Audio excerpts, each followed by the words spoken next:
Filsafat bukan dari Islam, tapi orang masukkan ke dalam Islam. Filsafat berasal dari Yunani. Ajaran filsafat berasal dari Yunani. Yunani adalah kaum musyrikin, penyembah berhala, penyembah bintang-bintang.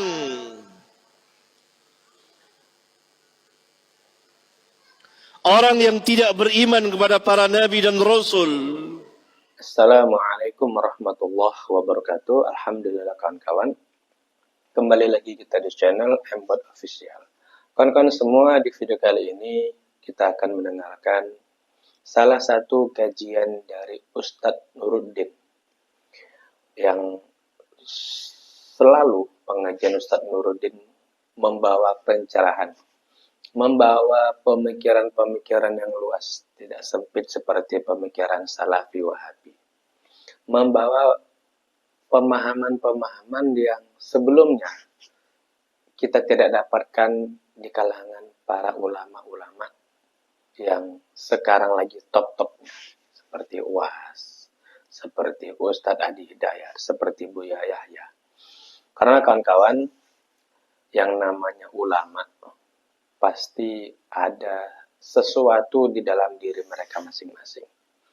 Pasti ada pemahaman-pemahaman yang tidak dimiliki oleh ulama-ulama yang lain. Maka dari itu kawan-kawan, kami di sini akan mendengarkan kajian dari Ustadz Nuruddin yang pastinya nasihat-nasihat beliau, pemahaman-pemahaman beliau kepada Al-Quran dan Al-Hadis cukup mumpuni, sehingga cocok, sehingga pantas untuk kita dengar. Berbeda dengan cara Salafi Wahabi memahami ayat Al-Quran, memahami satu hadis yang Masya Allah, tidak bisa kita menilai mereka, yang mereka hanya mungkin, yang notabene mereka belajar dari YouTube, entah apa segala macam. Wallahu a'lam. Oke kawan-kawan, tidak perlu lagi berlama-lama di depan. Mari kita simak video Ustadz Nuruddin sampai akhir. Kalau bahasa anak zaman sekarang, saya waktu kuliah di Kairo itu banyak mengkaji pemikir-pemikir liberal dan sekuler di Mesir. Jadi di Mesir itu, teman-teman semuanya, toko buku itu padat, dan ada satu kawasan namanya Asbakiyah. Asbakiyah itu tempat buku-buku bekas. Buku-buku segini itu dijual 2.000, 3.000, gimana kita nggak ngiler kan? Ngiler, bagi kita ngiler loh ya. 3.000, 10.000 buku segini tuh. Nah saya cari buku-buku liberal tuh, bukunya Hasan Hanafi, bukunya Jamal Al-Banna, Said Ashmawi, Nasr Hamid Abu Zaid, Muhammad Arkon. Dan saya pernah terpengaruh gitu loh, terus terang aja, di fase tertentu oleh pikiran-pikiran itu. Dan koleksinya banyak di rumah saya. Sebelum balik dari Kairo ke Indonesia, saya bahkan beli bukunya pendeta-pendeta Kristen. Lengkap. Yang bahasa Arab. Dan orang Kristen kalau udah menyebarkan ajaran pakai bahasa Arab juga. Bismillahil wahid alladzi na'buduhu jami'an. Orang Indonesia yang ngerti bahasa Arab mungkin bilang amin, amin. Kan? Injilnya bahasa Arab. Bahasa Arab, Injil saya punya yang bahasa Arab. Pikir orang buku ateis. Saya beberapa bulan yang lalu ke Eropa, ke Jerman tuh. Kata saya ini momen. Saya selama ini baca buku-buku filsafat berbahasa Arab di Al-Azhar. Kata saya ini momen nih, ketemu karya-karya filsafat dari sumbernya langsung. Saya beli buku-bukunya Karl Marx, bukunya Immanuel Kant, yang asli, yang ori, yang harganya itu 20 euro, harganya 400.000, 500.000 satu biji itu. Habislah uang saya sekitar 20 jutaan itu. Buat beli buku bahasa Inggris doang. Bukunya David Hume, bukunya René Descartes, filsuf-filsuf yang dulu dikaji di Al-Azhar pikirannya, saya beli bukunya dan saya punya. Yang bahasa Inggris, yang bahasa Jerman sekalipun ada, cuma saya belum bisa bahasa Jerman. Ada yang ngasih hadiah ke saya, bahasa Jerman, karena saya punya dosen dulu pernah sekolah di Jerman, disertasinya itu tentang Al-Ghazali dan Descartes. Ini mungkin sedikit bisa saya spill karena ini penting. Ada profesor kami di Al-Azhar namanya Profesor Hamdi Zakzuk. Sekolah 6 tahun di Jerman, Azhari beneran. Setelah matang keilmuan Azharnya dikirim ke Jerman, belajar 6 tahun, belajar filsafat di Munchen, di Munich, di Jerman. Beliau tuh kalau masuk kelas selalu bawa buku bahasa asing. Saya masih ingat di antara ucapan beliau tuh bawa buku filsafatnya René Descartes, tipis gini nih, yang bahasa Jerman. Sebenarnya Descartes nulisnya bukan dengan bahasa Jerman, tapi sudah diterjemahkan ke berbagai bahasa, termasuk bahasa Indonesia, bahasa Arab juga ada. Yang apa namanya tentang meditation itu, meditation on first philosophy, At-Ta'ammulat fil Falsafah al-Ula, terjemahan Arabnya gitu. Lu bawa terjemahan Jerman, boleh bilang ini. Hadzal kitab ala ragam min sigari hajmi yahuzzu uruba kullaha. Ini kitab meskipun tipis, dia pernah mengguncangkan jagat Eropa. Kitabnya tipis. Descartes itu. Dan Descartes itu satu tokoh yang digelari sampai sekarang sebagai bapak filsafat modern. Kalau pernah dengar, tulisannya bukan Descartes, Descartes gitu. Tulisan dia bacanya Descartes. Pelafalan dia orang Perancis. Saya beli waktu ke Perancis, beli buku filsafatnya Descartes di Perancis langsung. Dosen saya ini disertasinya tentang Al-Ghazali. Saya dulu ngiranya ini Imam Ghazali. Tapi ada kisah menarik, dosen saya ini disertasikan Al-Ghazali, membandingkan filsafat Al-Ghazali dengan filsafatnya Descartes. Descartes kan dijuluki sebagai bapak filsafat modern. Nah, kesimpulan disertasi dosen saya ini, Profesor Hamdi Zakzuk ini, bahwa metode filsafat modern yang dijadikan rujukan sama filsuf barat, yang melahirkan abad pencerahan itu, yang membangkitkan Eropa dari kegelapan itu, ternyata benih-benihnya sudah ada dalam kitabnya Imam Ghazali. Subhanallah. Dan itu mengguncangkan jagat intelektual di Eropa ketika itu, sampai diliput kemana-mana katanya disertasinya itu. Yang menarik adalah ada fakta, tapi beliau tidak memastikan fakta ini. Di perpustakaannya René Descartes yang di Paris, kan setelah René Descartes meninggal, buku-bukunya itu masih ada, koleksi-koleksinya. Di koleksi-koleksi bukunya itu katanya ada buku Al-Munqidh Minad Dhalal. Pernah dengar gak kitab itu? Al-Munqidh Minad Dhalal itu ada, dan ditulis di lembaran itunya itu, metode, kalau diterjemahkan ke bahasa Indonesia ya, metode filsafat kita akan mengikuti ini. Filsafat akan mengikuti ini gitu. Nah, itu dugaan sementara sebagian orang Descartes itu membaca karya Al-Ghazali. Boleh jadi benar, boleh jadi enggak. Tapi ala kulihal itu kesimpulannya. Ternyata kita itu punya hazana intelektual yang jauh lebih kaya, dan itu fakta, nggak bisa ditolak. Karena orang-orang Barat itu bisa melampaui abad kegelapan setelah diterjemahkan buku-buku filsafat Islam. Buku Al-Ghazali itu diantaranya. Nah, apa yang mau saya sampaikan di sarang ini, saya wasiat sama santri saya, buku saya yang sedemikian banyak, nominalnya ratusan juta, kalau saya mati, santri saya tuh sebagian besarnya belum pada bisa, karena pesantren baru, belum pada bisa baca kitab kuning, belum apalagi bahasa Inggris ya. Nah, saya wasiat sama santri saya, kalau saya meninggal, kata saya, tolong sebagian buku saya sedekahkan ke 4 pondok. Karena saya merasa itu buku akan manfaat di 4 pondok ini. Dan saya menyebut nama Ponpes Sarang. Gitu. Alhamdulillah. Supaya manfaat. Pertama saya sebut nama Ponpes Sidogiri. Karena itu Ponpes yang pertama kali ngundang saya pulang dari Mesir. Waktu itu ada debat dengan seorang profesor di Amerika. Mungkin yang mengikuti YouTube ada tuh. Namanya Profesor Munim Siri. Nah, saya debat sama beliau. Nah, orang Sidogirinya itu langsung nelpon. Dia dapat amanat dari ketua madrasahnya. Ini Nuruddin harus dicari katanya. Kita bawa ke sini. Dibawa saya ke Sidogiri 2 hari. Itu saya punya kesan. First impressionnya itu kesan pertama saya itu luar biasa. Kelebihan santri-santri salaf itu ya. Di samping matang secara keilmuan. Ada mereka itu kadang-kadang yang buat kita itu. Kita sendiri merasa risih gitu loh. Saya ngobrol ngisi seminar 2 jam lebih. Temanya mirip-mirip tentang ini. 3.000 orang hadir, 2 lantai. Sidogiri kan seragamnya itu hijau putih ya itu ya. Itu saya merhatiin dari awal sampai akhir. Kayak gini persis nih. Dari ujung ke ujung rapi serapi-rapinya, gak ada yang ngobrol. Gak ada yang bercanda, gak ada yang ngantuk. Bayangin coba. Subhanallah, saya geleng-geleng kepala. Wah, ini luar biasa ini pesantren kayak gini. Dan di pesantren lain juga sama mirip kayak gitu. Karena itu mohon pertahankan tradisi keilmuan ini. Bersyukurlah di Indonesia masih ada pesantren kayak gini di saat anak-anak muda segede begini sekarang pada jadi boti.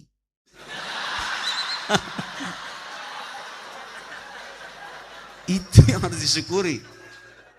Bahkan antum nggak tahu arti boti kan mungkin sebagiannya.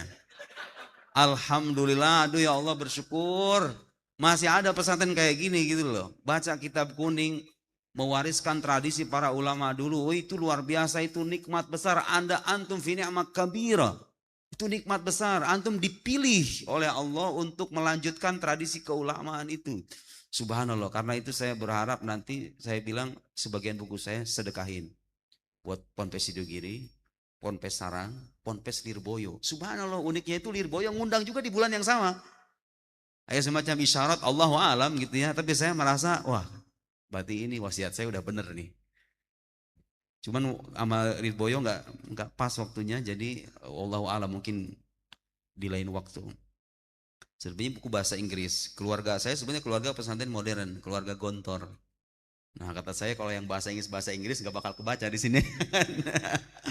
Kata saya sedekahin ke gontor aja itu. Udah sebagian di pondok pesantren, mungkin nanti ada 1-2 santri yang bisa baca kitab kuning. Saya pengen manfaat. Itu luar biasa. Itu banyak sekali buku di rumah itu. Dan sekarang ini saya problemnya, Ustaz, kebanyakan diundang ceramah. Jadi ala kuliah waktu baca itu jadi berkurang gitu loh. Mungkin saat dulu saya hampir nggak pernah itu keluar. Sekarang mungkin saatnya kita berbagi ya. Karena itu pada siang hari ini sebisa mungkin kita akan berusaha diskusi. Mohon maaf kalau nanti istilahnya agak-agak sedikit mendalam. Karena saya punya bayangan sejak awal ini tuh santri marhalah aliyah yang wawasannya sudah matang akidahnya. Kalau ada hal-hal yang kurang dimengerti nanti bisa ditanyakan, kita diskusi, oke ya. Ada waktu kita sekitar mungkin 2 jam. Cukup gak 2 jam kira-kira? Gak cukup. Siap. Mari kita bertarung sekarang. Nah, ngomong-ngomong satu lagi, guru saya, guru Nahu di pesantren, itu alumni Sarang. Alhamdulillah, jadi sedikit atau banyak mungkin ada ketersambungan ke sini. Saya diajarin sama guru saya, Ustadz Fudoli namanya, di Ponpes di Tangerang. Itu alumni sini, adiknya Gus Baha. Cuma mungkin gak seterkenal Gus Baha. Adiknya Gus Baha, sezaman, Mutazamin. Adik kelasnya Gus Baha, Ustadz Fudoli. Itu yang ngajarin Nahu, yang ngajarin i'rob, macam-macam lah ilmu Nahu. Dan itu berguna, bermanfaat sampai sekarang. Baik, sekarang kita siap mulai diskusi ya, oke. Itu sebagai basa-basi pembukaan, cukup ya? Nah, cukup. Enggak sambil ngudut ini Ustaz. Enggak sambil ngudut. Takutnya pada ngantuk. Oh, enggak boleh. Kalau lagi ngaji enggak boleh. Iya. Enggak apa-apa, saya bolehin, tapi saya bolehin enggak apa-apa. Oh. Pertama gini. Itu udah ada mungkin textbook makalah ya. Sebetulnya itu makalahnya ada penambahan dari tim sini. Tapi kutipan-kutipan yang disertakan itu dari saya. Nah, itu ada tambahan-tambahan yang mungkin belum dielaborasi secara mendalam. Nah, tapi alhamdulillah tuh saya tuh awalnya ngiranya itu makalah biasa yang di-print dibagiin gitu. Gak dijadiin begini.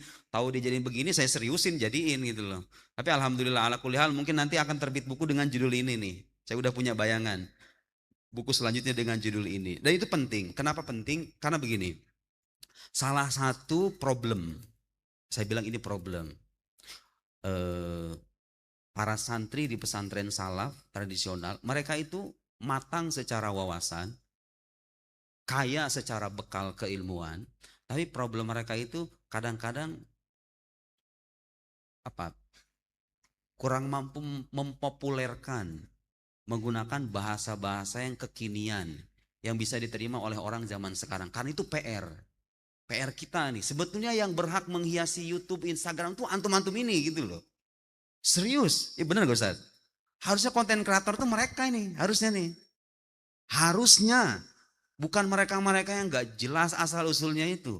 Antum tuh secara keilmuan tuh Waduh, 9 tahun dengan mempelajari kitab-kitab begitu, itu udah lebih dari cukup. Tapi problemnya itu gimana caranya kita mempopulerkan, menggunakan bahasa-bahasa dan terjemahan atau pilihan kata. Karena itu problem santri salaf kan begitu kan. Istilah-istilah kitab kuningnya masih ke bawah-bawah gitu loh. Makanya nanti nih ketika diskusi, Anda akan menjumpai istilah-istilah baru, terjemahan dari istilah kitab kuning yang sering kita baca.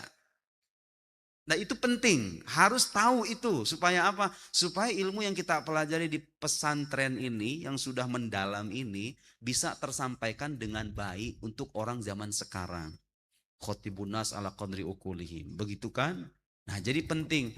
Kadang-kadang di masyarakat perkotaan, kalau kita ingin berkarir secara lebih jauh di sana gitu ya. Kalau nanti mungkin ada di antara teman-teman semuanya yang ingin melanjutkan studi ke luar, ketika kita berkiprah di luar itu memang kita tugasnya itu gimana bahasa kitab kuning yang kadang-kadang rumit atau penuh dengan istilah-istilah aneh itu bisa tersampaikan dengan baik dengan bahasa yang lebih mudah dan terjemahan-terjemahan yang lebih bisa diterima.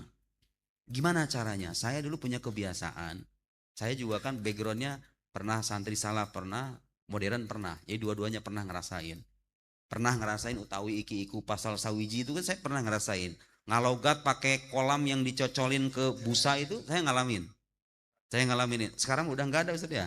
Udah nggak ada. Saya ngalamin itu. Ngalogat itu. Ngaji pasaran kalau Ramadan itu dari mulai pagi sampai jam 2 siang ngalamin. Tradisi salaf ngalamin. Kebiasaan yang saya bangun ketika di Kairo itu apa? Kalau baca kitab Arab, saya juga baca buku bahasa Indonesia. Dari situ kadang-kadang kita menjumpai, oh terjemahan dari ini tuh ini gitu loh. Dan ada satu kamus yang sangat membantu waktu di Kairo itu. Ketika baca buku filsafat kan, filsafat kalau teksnya bahasa Arab kan, kita mau ngomong sama intelektual, apa ini istilahnya kan aneh kan. Ada buku judulnya itu Al-Mu'jam Al-Falsafi karangan Jamil Soliba, 2 jilid. Itu supaya terlihat intelek dan itu penting. Harus diimbangi pembacaan kitab kuning dengan pembacaan buku kontemporer. Karena sepulang dari Mesir saya makanya itu. Beli buku bahasa Indonesia yang banyak. Beli buku bahasa Inggris. Saya baca buku yang bahasa Inggris. Baca yang bahasa Arab. Ketemu, oh ternyata memang benar yang dibilang oleh guru-guru kami dulu itu. Hampir sebagian besar. Ini klaim ya. Klaim perlu bukti. Tapi kita akan buktikan. Dakwah. Fi ilmil jadal hadis sama dakwah. Hampir sebagian besar syubhat atau pikiran-pikiran sesat yang beredar sekarang, bahkan mungkin di masa mendatang, sebetulnya bantahan-bantahannya tuh udah ada di lipatan kitab-kitab kuning yang kita pelajari. Cuma apa problemnya? Kita selama ini membaca kitab kuning dengan pembacaan tekstual. Kalau di pesantren salaf setahu kami memang suka ada musyawarah, munaqasyah, tapi kebanyakan kita fikih, betul nggak? Kita fikih. Nah coba nanti dielaborasi lagi itu pembahasan aqaidnya. Itu padahal kalau dielaborasi nas-nas kitab kuning itu kalau ditelaah, dianalisa sampai ke akar-akarnya bisa ketemu itu. Bantahan untuk pikiran-pikiran modern. Saya akan buktikan nanti. Itu di Al-Azhar dulu saya waktu S2. Kebayangkan udah S1 selesai, S2 nih. Ada seorang dosen namanya Profesor Abdul Fadil Al-Qusi. Beliau ini seorang profesor filsafat Islam. Ngajar ada 8 pertemuan lebih. Di kelas dan berjam-jam. Cuma ngebahas apa coba? Haqa'iqul asya'i thabitah. Wal ilmu biha mutahaqqiq. Khilafan lisufasta'iyah. Wa asbabul ilm lil khalqi thalatha. Al-hawasus salima wal khabarus sadiq wal aql. Itu doang. Bahas itu doang sampai beberapa kali berjam-jam dan gak berpindah-pindah. Gak hatam-hatam itu aqaid dan safiyah. Itu kan kutipan aqaid dan safiyah itu gak hatam-hatam. Ada yang nanya waktu itu. Ngapain kita bahas beginian kok sampai sedetail itu? Ternyata kata beliau hampir semua yang akan kamu jumpai nanti. Mau itu pikirannya David Hume dalam aliran empirisisme, aliran rasionalisme René Descartes, atau alirannya Immanuel Kant, atau aliran filsafat hermeneutika, hampir semuanya sebetulnya Itu semua bisa kamu lihat kecacatannya kalau kamu paham ini. Ini kuncinya. Kunci dari semua kunci katanya. Oh begitu ya. Dulu saya ngedengar itu tahun 2000, waktu S2 itu 2017. 2017 di Indonesia lagi rame demo Ahok waktu itu. Ingat kan? 2016, 2017 saya ngaji itu sama Profesor Abdul Fadil Al-Qusi. Gak ngerti sebetulnya, sebagian gak ngerti. Terus saya apa? Oh ngertinya belakangan ini. Setelah apa? Setelah baca buku-buku filsafat, baca buku-buku sejarawan, filosof bayangin. Anda mungkin akan terkejut ngelihat filosof-filosof yang matang secara intelektual di barat ngasih pertanyaan-pertanyaan receh yang sebetulnya bisa dijawab oleh kitab akidah level dasar. Tapi itu real, ada. Saya menjumpai itu. Oh ternyata benar yang dibilang sama dosen saya. Terbukti itu di kemudian hari. Dan ilmu itu biasanya emang begitu. Makanya kalau belajar itu gak usah berharap paham ketika kita belajar aja. Yang penting belajari, dalami sebisa mungkin. Kadang-kadang tersingkapnya futuh. Istilahnya futuh, rasanya futuh ya. Futuhnya itu kadang di kemudian hari. Itu saya ngerasain sekarang. Nah itu penting. Pesan untuk para santri di pesantren salaf. Nanti bagaimanapun harus ada tuh kesempatan membuka lembaran pikiran modern, buku-buku bahasa Indonesia apalagi bahasa Inggris supaya kita bisa mentransformasikan ilmu kita secara lebih luas lagi kepada orang banyak. Nah, sekarang saya akan mulai dan akan membuktikan. Tadi klaim kan? Wa da'wa la budaan tastanid 'alal adillah, 'alad dalil. Kamu harus bersandar pada dalil. Ini dalilnya, bukti-buktinya. Pertama begini, tadi saya katakan, nah itu yang tadi ini aqaid nasafiyah dipelajari nggak di sini? Tapi tahu kan istilah asbabul ilm lil khalqi thalatha al hawas as-salimah wal khabar as-sadiq wal aqal. Mafhum? Mafhum. Mafhum indal jami' wala indal ba'd? Indal jami' sah? Indal jami'. Kalau sudah paham ini, sekarang saya pelan-pelan akan masuk supaya tahu di mana gunanya. Itu kalau dalam pembahasan filsafat kita mengenal dengan istilah epistemologi. Epistemologi itu artinya satu jawang filsafat yang membahas tentang pengetahuan, asal muasal pengetahuan, menentukan mana pengetahuan yang benar, mana yang salah, mana yang ilmiah, mana yang tidak. Bagaimana kita mengulas konsep pengetahuan itu sendiri gitu loh. Kita kan tahu sesuatu nih, saya tahu ini ada botol. Saya tahu. Dan dalam filsafat itu hal-hal yang selama ini bagi kita jelas gitu loh. Itu diperdebatkan. Anda melihat botol ini berwarna biru. Oke. Ada satu pertanyaan gini. Itu ngomong-ngomong warna biru yang kita lihat ini itu fakta yang berdiri sendiri atau ada keterlibatan indera kita gitu loh. Kalau kucing datang ke sini, boleh jadi dia nggak ngelihatnya warna biru loh. Boleh jadi warna lain. Di konsep warna biru itu sebetulnya itu sesuatu yang berdiri secara mandiri atau memang ada keterlibatan indera kita dalam mengakses ini gitu loh. Jadi bahan perdebatan itu. Gak punya kerjaan kan? Gak punya kerjaan ya orang filosof itu kadang-kadang ngasih pertanyaan.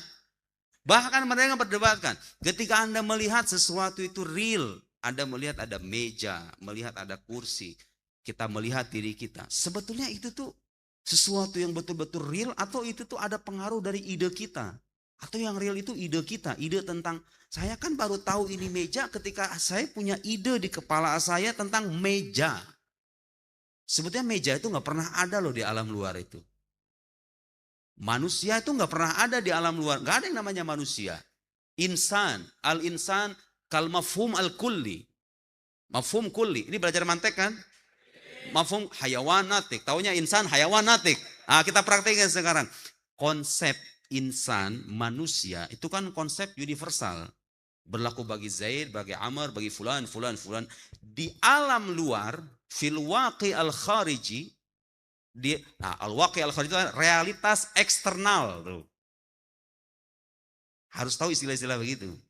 Dalam realitas eksternal, gak ada yang namanya manusia itu. Gak ada yang namanya insan itu. Adanya adalah fulan. Yang ada adalah individu. Yang berlaku baginya konsep universal bernama manusia. Cara berpikir filsuf kayak gitu tuh. Ribet kan? Tapi kalau terbiasa dengan cara berpikir yang berunut begitu, itu akan mudah nantinya mengupas kecacatan-kecacatan pikiran-pikiran kontemporer. Caranya begitu. Akal kita harus dilatih bersikap analitis gitu loh. Nah, konsep universal, kita punya konsep universal namanya meja. Ini tuh bukan meja sebetulnya. Ini adalah barang yang berlaku baginya konsep universal namanya meja gitu loh. Meja itu mana coba?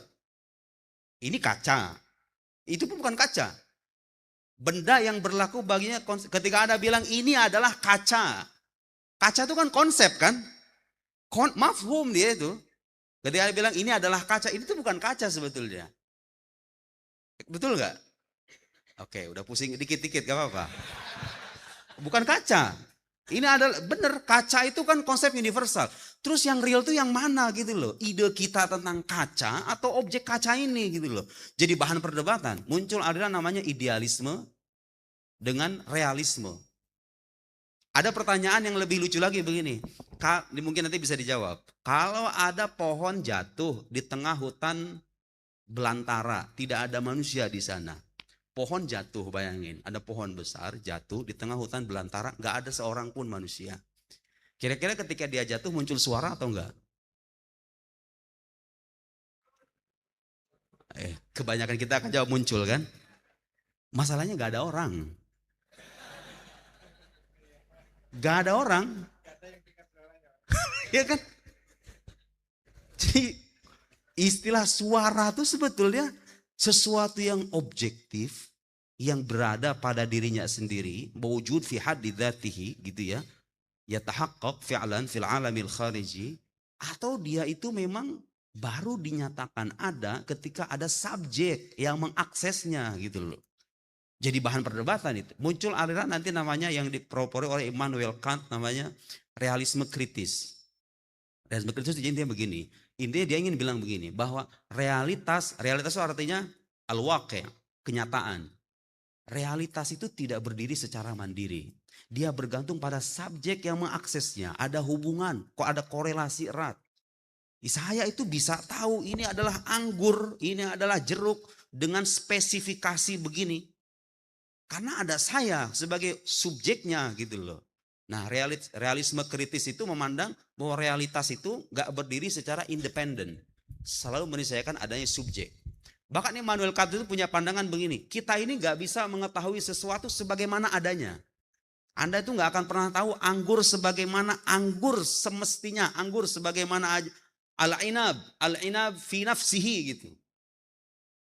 Anggur pada dirinya sendiri itu gak akan bisa kita hanya mengetahui sesuatu yang tampak bagi kita saja. Terkenal teori Immanuel Kant. Nah, ini jadi warna kan untuk diskusi pesantren salaf. Jadi ada diskusi tentang Immanuel Kant kayak begitu. Minimal tahu ya, minimal tahu dulu. Nanti kita akan berusaha memberikan bantahan-bantahan itu. Baik, saya tidak perlu panjang lebar bicara tentang aliran filsafat ini. Tapi itu sebagai contoh bahwa hal-hal yang selama ini terlihat jelas dalam percakapan sehari-hari kita, itu jadi bahan perdebatan serius, melahirkan lembaran-lembaran buku yang mengguncangkan perdebatan filsafat di Eropa. Nah, sekarang saya ingin mengalihkan isu. Kalau tadi kan soal anggur, soal air, soal ini udah jelas itu ngapain diperdebatin. Dan memang gak cocok juga ngedebatin kayak begituan. Anggur ini merah, apakah merah pada dirinya sendiri atau bergantung orang gak bakal denger juga gitu loh. Apaan, ngomong apaan itu gak jelas, sok-sokan filosofis gitu loh. Ada yang kayak gitu kan. Bahasa keren, waduh, istilah-istilah ilmiah mentereng, apaan. Orang udah gak debatin begituan lagi. Termasuk Ustadz yang diskusi Al-Ghazali seputar 3 persoalan yang mengkafirkan filsuf, hampir sekarang udah nggak ada yang perdebatkan lagi itu. Makanya kita harus up to date, harus update gitu ya. Apa sekarang yang perdebatkan? Saya menulis disertasi di Al-Azhar. Nah ini kalau ini relevan nih dengan diskusi zaman sekarang. Sebenarnya ini bukan aliran filsafat, tapi lebih kepada madrasah orientalis, madrasah pemikiran orientalis. Ini yang saya kaji di Al-Azhar dalam disertasi, sebenarnya masih dalam proses penulisan. Itu ada satu aliran namanya revisionisme. Dari kata revisi ya. Artinya ini aliran yang berusaha untuk merevisi kembali keyakinan-keyakinan yang sudah paten dalam agama kita. Apa yang direvisi sama mereka itu? Saya udah baca buku-bukunya. Sebagian saya kutip itu. Yang nama yang pertama yang Fred Donner itu tokoh penting dalam aliran revisionisme. Nanti kita akan ulas itu ya, pelan-pelan. Nah ini enaknya ini Ustaz, ngomong sama santri salaf begini nih. Belum ada yang ngantuk kan dari tadi kan? Saya ngomong sama santri saya, ngomong beginian, dicuekin saya. Ada yang selonjoran, ada yang garuk-garuk, ada yang ngantuk, ada yang tidur, ada yang nabuh gendang gitu kan, macam-macam itu. Di sini lihat, subhanallah, ini terus terang makanya saya rela gitu menempuh perjalanan sampai sehari semalam bertemu dengan wajah-wajah seperti ini. Alhamdulillah. Alhamdulillah. Alhamdulillah. Lanjut ke persoalan revisionisme. Apa itu inti alirannya? Nanti kita akan melihat setelah uraian panjang lebar ini, nanti akan di akhir Anda akan tahu, oh ternyata an-nasafi ketibil asbabul ilm la khalqi thalat wal hawasali wal khabar sadiq wal aqal, ternyata itu masih relevan untuk membantah pikiran-pikiran yang berkembang sampai sekarang. Ini aliran relatif terbilang baru dan dipromosikan oleh beberapa sarjana. Saya bisa menyebut beberapa nama yang masih hidup sekarang. Di Indonesia itu ada Profesor Munim Siri, itu yang orang Indonesia yang ngajar di Notre Dame, orang Madura, lulusan Al-Amin, ngajar di Notre Dame, di Universitas Katolik.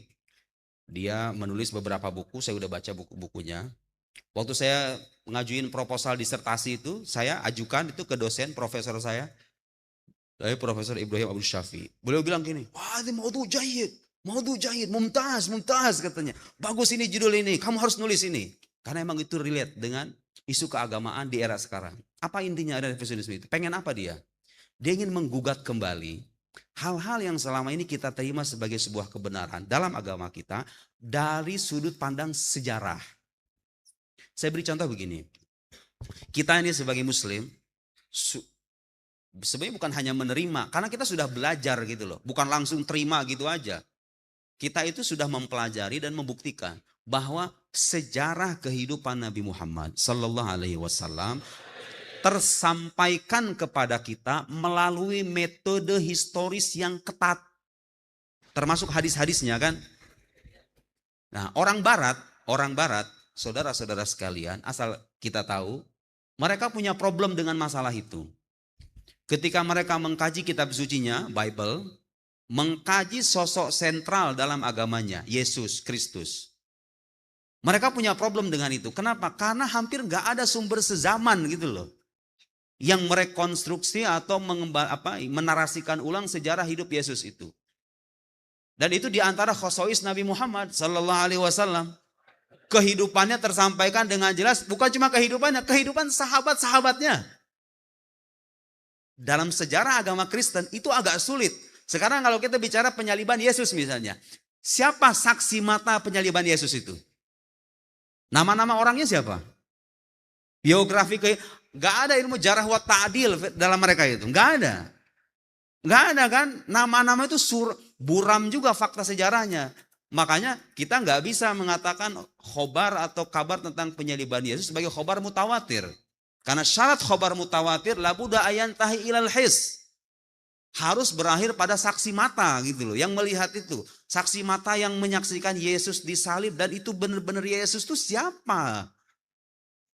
Walhasil agama Kristen itu punya problem dalam soal kesejarahan.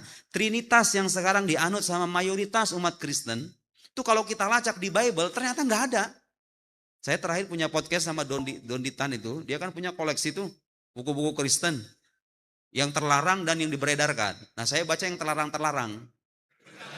Ada fakta-fakta tersembunyi kan? Tahu nggak? Akidahnya mereka, Trinitas itu akidah sisipan. Gak ada di teks kanon kitab sucinya itu gak ada.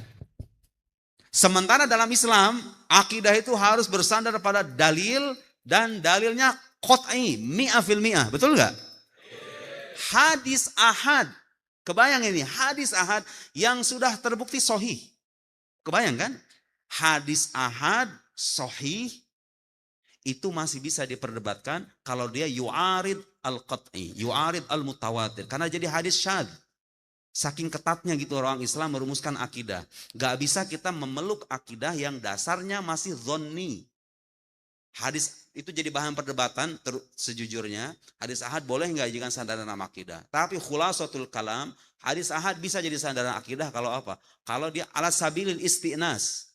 Hanya menjadi pendukung aja. Pendukung dalil-dalil qot'i itu.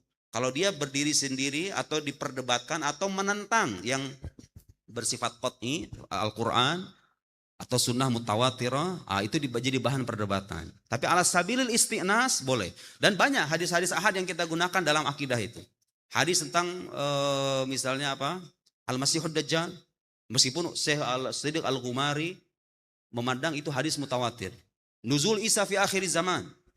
Ada sebagai ulama memandang itu hadis ahad, tapi Syekh Abdul Siddiq Al-Ghumari, ulama asal Maroko, mengarang kitab Iqamatul Burhan ala Nuzul Isa fi akhir zaman. Kesimpulan beliau hadis mutawatir. Nuzul Isa fi akhir zaman hadis mutawatir. Ala kulli hal, dalam Islam perumusan akidah dasarnya harus jelas, tegas, tidak menimbulkan kesamaran sama sekali. Dalam agama Kristen itu enggak ada, susah. Nah, ada sarjana-sarjana barat pengen membaca Islam dengan cara begitu. Kita menjumpai masalah kesejarahan dalam kehidupan Nabi Isa, dalam kehidupan Yesus versi mereka. Dalam kitab suci mereka juga begitu kan? Kan gak ada tradisi syafahi gitu loh. Dalam Bible yang dihafal kemudian bersanad, ada kiroat fulan kan gak ada. Kan gak ada. Dan Bible itu sebetulnya bukan kitab suci yang secara verbal didiktekan oleh Yesus, bukan. Kalau Quran valid 100% karena sejak awal turun disampaikan ke sahabat. Sahabatnya dia menghafal secara masif, diriwayatkan turun-temurun, ada sanadnya, ada ketersambungan sanadnya, perawinya jelas, dihafal oleh jutaan umat muslim, sehingga teks Quran itu nggak mungkin mengalami penyelewengan. Nah, ada sarjana-sarjana yang berusaha membaca sejarah Islam secara kritis sebagaimana orang barat membaca sejarah agama Kristen. Sejarah hidup Yesus kan buram tuh. Dan kita percaya ya, karena mengimani satu sosok nabi nggak berarti harus mengetahui tafasil, mengetahui rincian dari kehidupan nabi itu. Kita percaya, tidak mengingkari sama sekali. Tapi yang ingin kita tekankan apa? Sejarah Nabi Muhammad Sallallahu Alaihi Wasallam itu sejak awal memang beda dari yang lain gitu loh. Nah, ada orang-orang barat yang berusaha kayak iri aja gitu loh. Jadi kita kan ada masalah kayak gini, agama kamu juga gitu sebetulnya. Mereka mulai meragukan sirah Nabi. Dengan alasan apa? Sirah Nabi itu ditulisnya juga belakangan. Ya kan? Sirah yang paling tua kan sirahnya Ibnu Hisham, yang editing dari Ibnu Ishaq. Itu kan ditulis sekitar 100 tahunan setelah Nabi wafat. Gimana Anda bisa percaya bahwa sejarah hidup Nabi Anda itu valid? Secara historis, secara sejarah katanya. Kan ditulisnya belakangan. Paham gak maksudnya? Sobatnya paham kan? Itu kan receh sekali itu. Bagi santri-santri beginian ini ngomong apa itu? Kayak begitu. Kan receh sekali itu. Bagi kita receh. Bagi orang-orang di luar sana yang gak punya wawasan keislaman memadai sejak awal. Itu jadi mengguncang iman tuh. Oh iya juga ya. Iya juga ya. Sama aja dong kalau gitu. Islam juga bukan pengecualian. Sama-sama problematis gitu loh. Sama-sama bermasalah juga. Quran yang kita pegang sekarang itu sama. Mereka berusaha untuk menggugat dengan alasan apa? Ya Quran juga kan sama kayak kitab suci yang lain. Ditulis dalam bentuk manuskrip dan yang dikaji itu manuskrip itu gitu loh. Tanpa melihat fakta lain bahwa Quran itu diriwayatkan secara syafahiyan, secara lisan dan itu mutawatir. Mereka nggak mau melihat fakta itu. Mereka ingin sejarah Islam dibaca sebagaimana mereka membaca sejarah agama Kristen. Sehingga muncul problem meragukan Nabi Muhammad, meragukan sirah kehidupan Nabi Muhammad, meragukan Al-Quran, meragukan hal-hal yang selama ini diterima sebagai sebuah kebenaran dalam agama kita. Nah, udah paham ya? Core inti dari syubhatnya begitu. Kemudian di antara kritik mereka apa? Sumber-sumber dalam hazanah keislaman, sejarah, sumber-sumber sejarah dalam hazanah keislaman, kata mereka, itu banyak juga mengalami pertentangan, tanaqudhat. Saya masih ingat profesor yang tadi saya sebut itu bilang, gimana itu katanya Isra Mi'raj itu? Yang satu riwayat bilang Nabi Muhammad dibelah dadanya sebelum Isra Mi'raj. Yang satu lagi bilang beliau dibelah dadanya ketika masa kecil. Yang satu bilang masa kecil, yang satu dibilang Isra Mi'raj, sebelum Isra Mi'raj. Mana yang benar? Jadi ada mindset begini, kalau ngelihat ada data bertentangan, disimpulkan bahwa data ini nggak benar gitu loh. Itu kan sebetulnya sejak awal cacat secara logika. Atas dasar logika apa? Anda menolak suatu informasi hanya karena dia bertentangan. Belajar mantek kan? Apa? Konun, ada tanakut. Tanakut tentang tanakut tahu kan? Ya itu nggak kontradiktif riwayat kayak begitu. Karena itu berkaitan dengan dua zaman yang berbeda. Al-ikhtilafiz zaman. Kalau saya sekarang bilang Nuruddin minum. Nuruddin tidak minum. Kontradiksi kan? Tapi kalau saya bilang Nuruddin minum hari ini. Tidak minum besok. Kontradiksi nggak atau enggak? Ya enggak. Sesederhana itu gitu loh. Tapi dasar emang orang ingin membesar-besarkan. Ngelihat, oh ini kitabnya saling bertentangan. Yang ini bilang begini, bilang begini. Dan emang banyak. Siapa yang mengingkari bahwa kitab-kitab ini memiliki riwayat-riwayat yang bertentangan? Al-Muta'ar itu. Betul ada. Tapi itu nggak bisa dijadikan alasan untuk membatalkan informasi itu sendiri. Karena, nah ini penting. Lihat tuh, logika-logika yang dimainkan tuh sebetulnya gampang kita bantah kalau kita paham akar-akarnya. Karena sebetulnya membenarkan suatu informasi itu yang dijadikan pijakan, membenarkan atau membatalkan suatu informasi itu yang kita jadikan pegangan adalah bukti. Bukti, dalil, bukan pertentangan informasi ini dengan informasi yang lain. Betul nggak?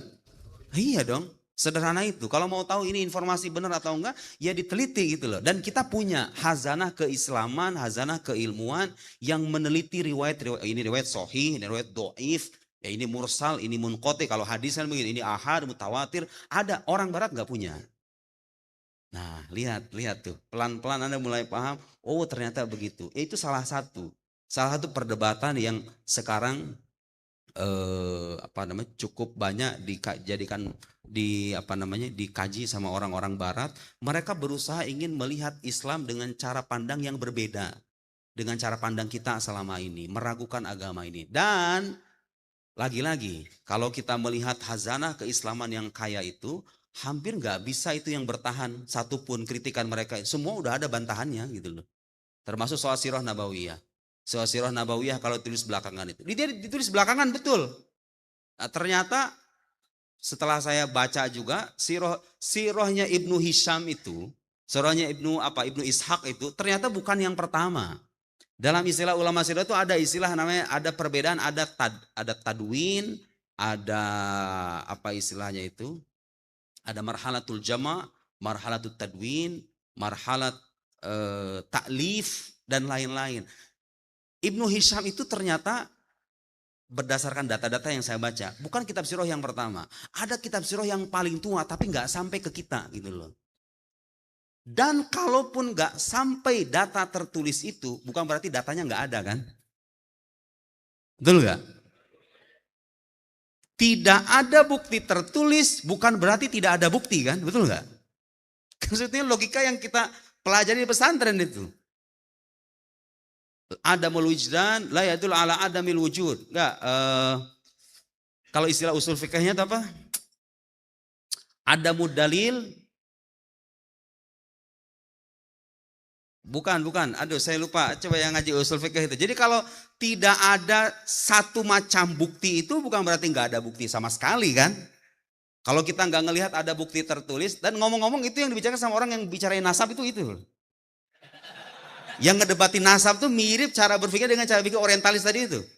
Bedanya apa? Mereka meragukan sejarah hidup Nabi Muhammad dengan alasan apa? Gak ada dokumen. Nah, gak ada dokumen fisik.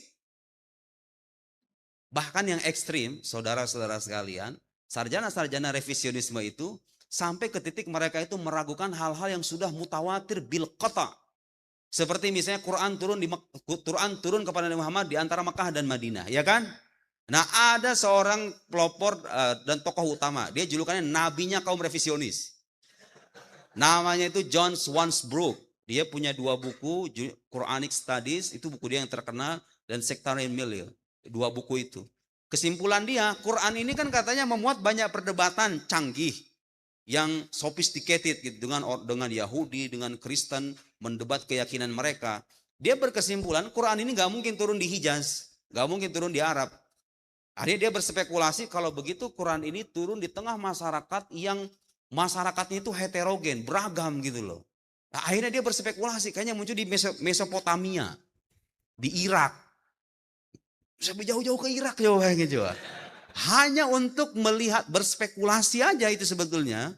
Bahwa ini Quran, karena ini perdebatannya sedemikian canggih gitu. Gak mungkin turun di Jazirah Arabia. Ya karena mereka ingin melihat Quran sebagai karya manusia gitu loh.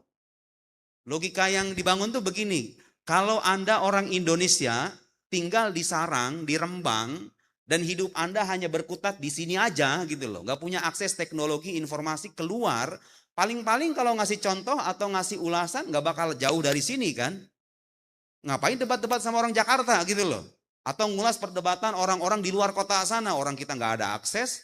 Mereka ingin melihat Quran dengan cara begitu.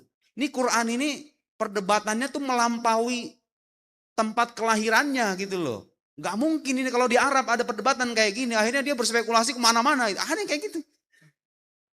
Sampai ada seorang sarjana lagi namanya Patricia Crone. Patricia Crone itu dia bukunya terjemahan ke bahasa Arab. Di antara bukunya yang vulgar itu yang Hagarism bahasa Inggris, terjemahkannya ke bahasa Arab. Bahkan di satu bukunya dia bilang ini buku yang ditulis oleh orang kafir untuk orang kafir katanya. Patricia Crone. Dia meragukan Mekah sebagai tempat kelahiran Islam.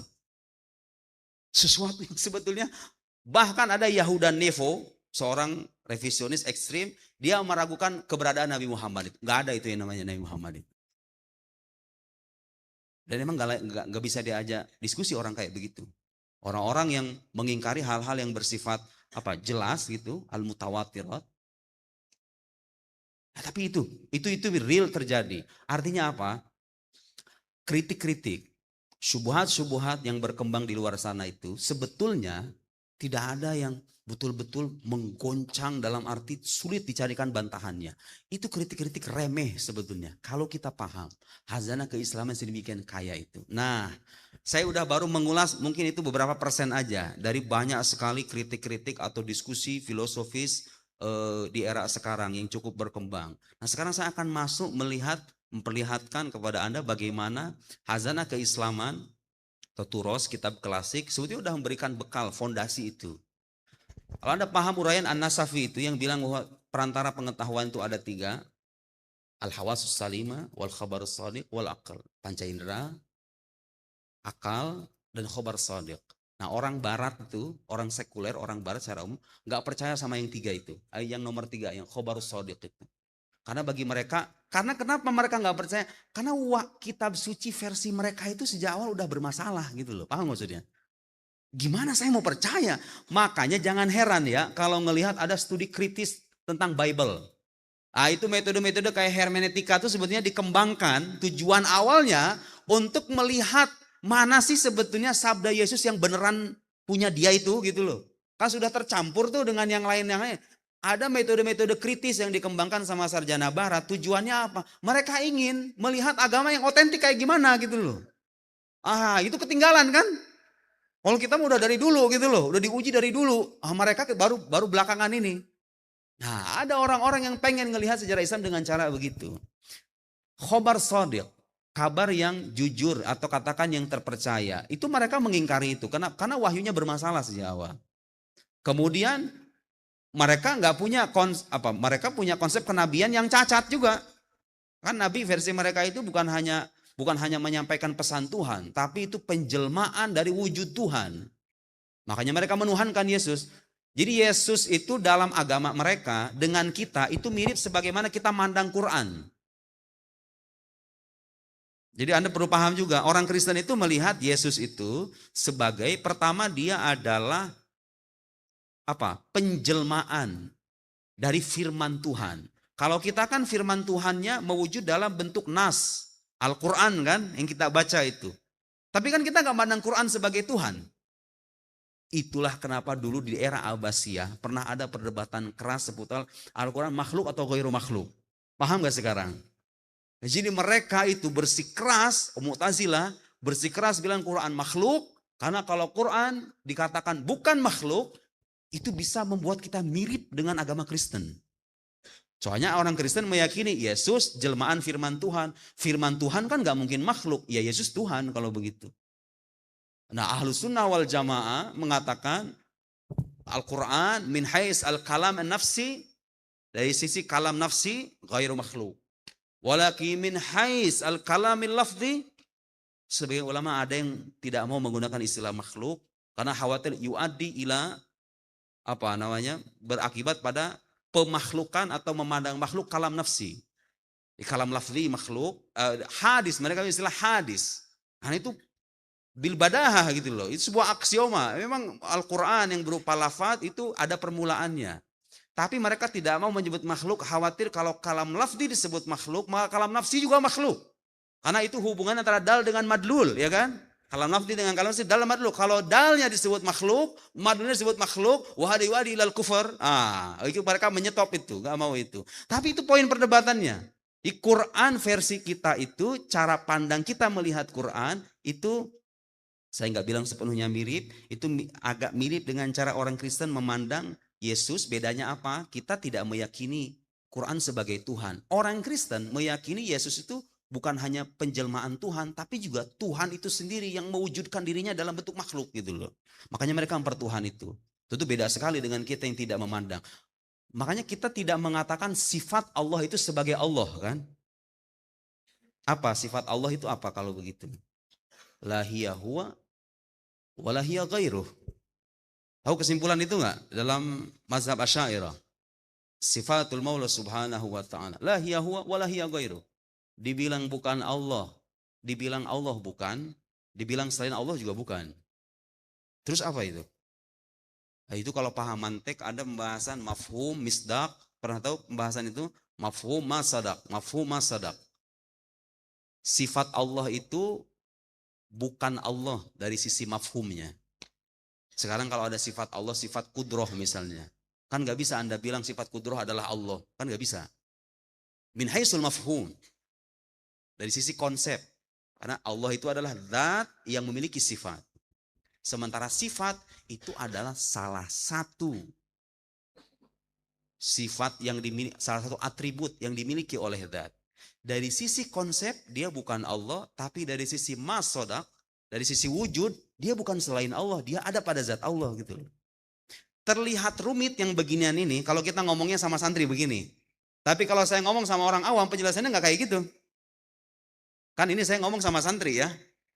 Yang paham istilah terma-terma ilmu mantek gitu loh. Supaya ngerti aja, oh bahasan mantek yang kayak gini itu ternyata ada gitu loh. Apa relevansinya dengan perdebatan intelektual gitu dan lain-lain. Nah, tapi intinya begini kalau mau sederhanakan, sifat Allah itu sesuatu yang dimiliki oleh Allah, bukan Allah itu sendiri. Lebih sederhana kayak gitu kan? Itu pola komunikasi atau cara kita menyampaikan apa yang tertuang dalam kitab kuning dengan cara begitu penting teman-teman semuanya. Gak semua kutipan-kutipan ulama itu kita sodorkan sebagaimana adanya. Bikin orang bingung gitu loh. Saya kalau ngomong di majelis umum yang masalah perkotaan, pekerja-pekerja gak mungkin pakai tema beginian kan. Disederhanakan. Gak mungkin bicara Quran makhluk atau ghairu makhluk atau pembahasan kayak tadi itu.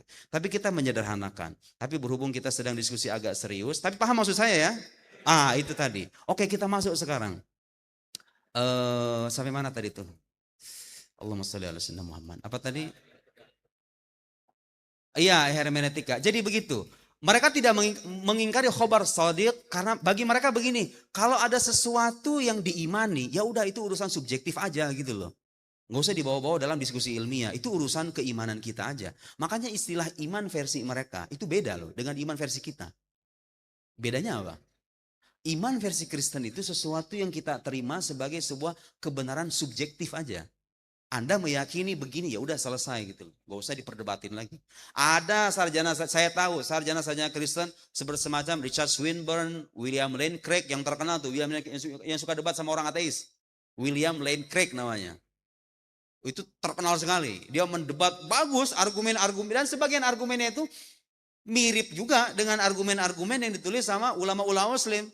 Bahkan William Lane Craig yang orang Kristen ini yang suka debat sama ateis ini, dia bikin buku judulnya Kalam Cosmological Argument. Kalam. Dia tahu ilmu kalam, itu argumen burhanul hudus, dalilul hudus. Itu kan terjemahan kontemporer argumen kosmologis. Mau dengar istilah itu ya? Sama aja. Al-alam mutaghayyir wa kullu mutaghayyir hadis fal alam hadis. Al-alam hadis wa kullu hadis la budda lahu min muhdis fal alam lahu muhdis wa huwa Allah. Nah, tambahan wahwallah itu dari mana coba sebetulnya? Kan tidak ada dalam rangkaian argumen itu. Argumen itu bilang al-alam lahu muhdis. Alam ada yang menciptakan. Selesai sampai di situ. Tambahan wahwallah itu dari mana itu? Jadi bahan perdebatan nih. Orang ateis sering bilang begini, oke, saya bisa percaya dengan Anda, alam ini ada sebabnya, ada penciptanya, ada sebabnya, oke, kita bisa sepakat. Tapi kan nggak harus Tuhan sebabnya.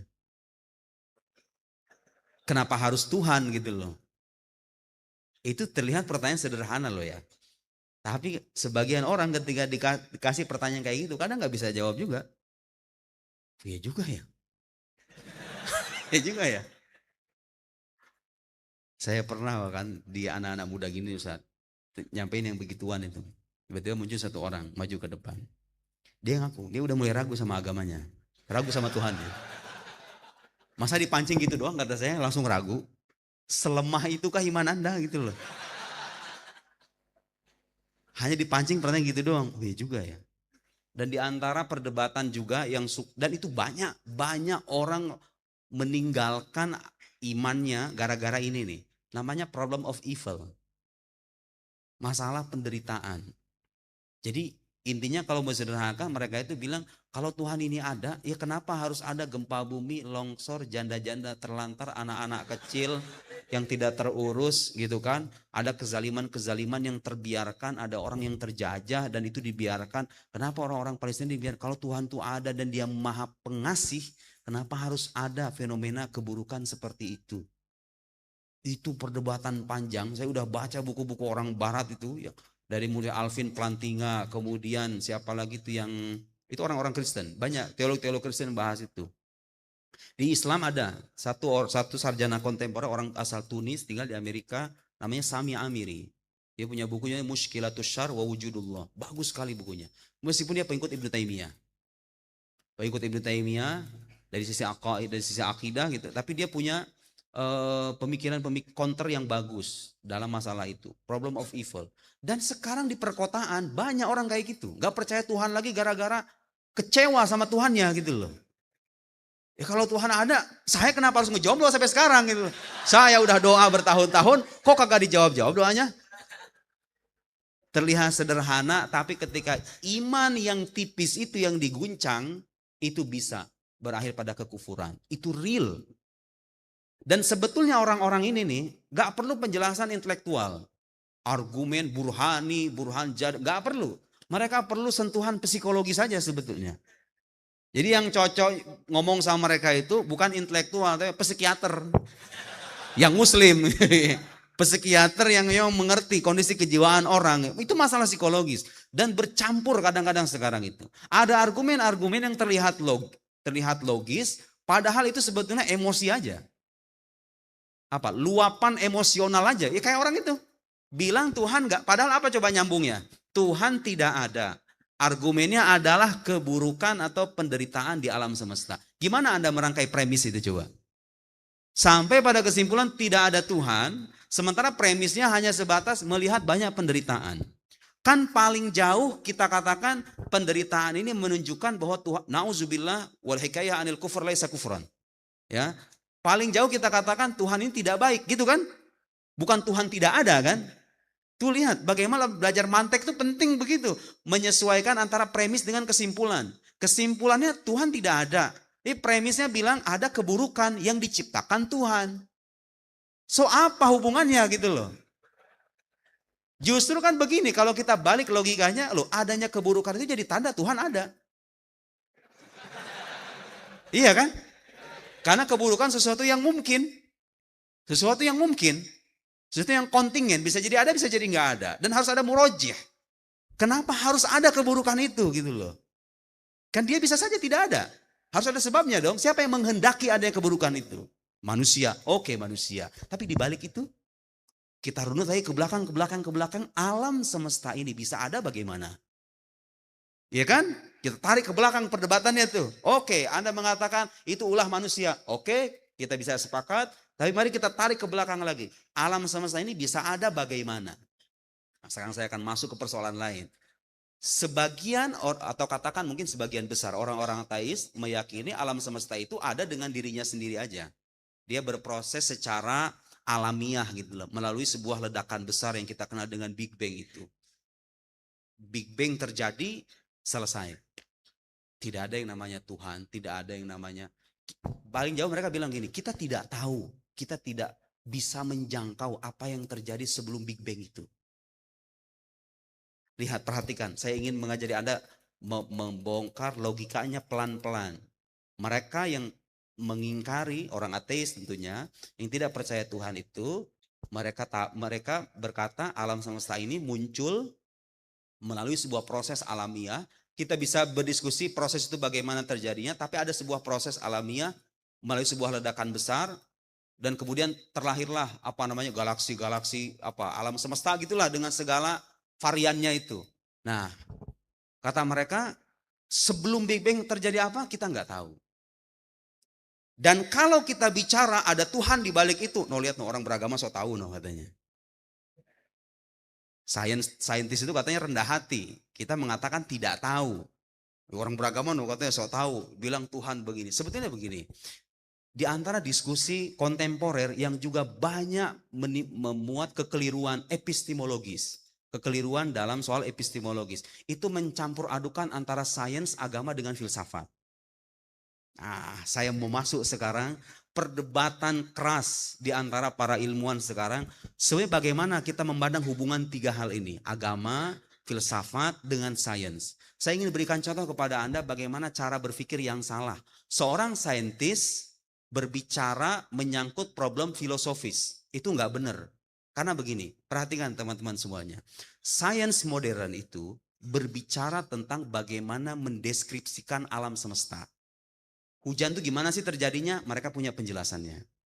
Penyakit Anda bisa sakit, dokter bisa ngasih penjelasannya kan? Oh, penyakit Anda ini gara-gara makan ini. Kan gitu. Virus itu bisa terjadi, mereka punya penjelasannya.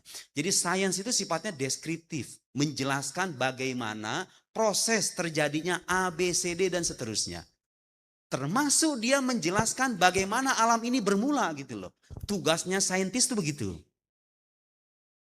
Manakala sudah menyangkut pembicaraan seputar why, mengapa alam itu harus ada, dan apa sebab utamanya, itu udah bukan pertanyaan saintifik lagi, itu bukan pertanyaan saintis lagi, itu sudah pertanyaan filosofis. Karena kita bicara tentang hukum sebab akibat, hukum filsafat, di mana mengatakan di mana ada akibat ya pasti ada sebabnya. Jadi kalau seorang saintis mau bicara ada Tuhan atau tidak, dia nggak bisa berbicara dari sudut pandang saintifik.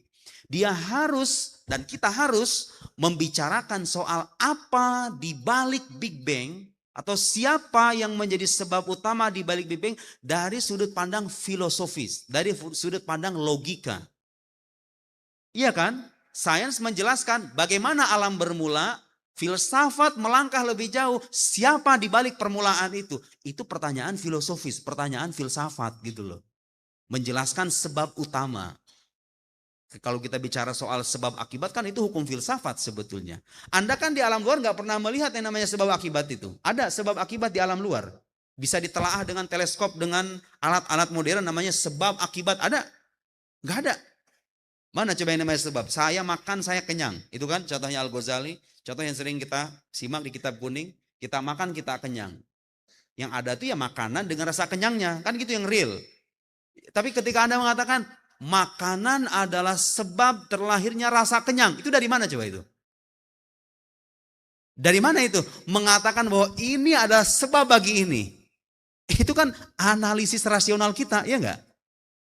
Oh, kita meyakini ini sebab bagi ini karena ada keberiringan. Tidak semua yang beriringan kita sebut sebagai hukum sebab akibat. Betul nggak?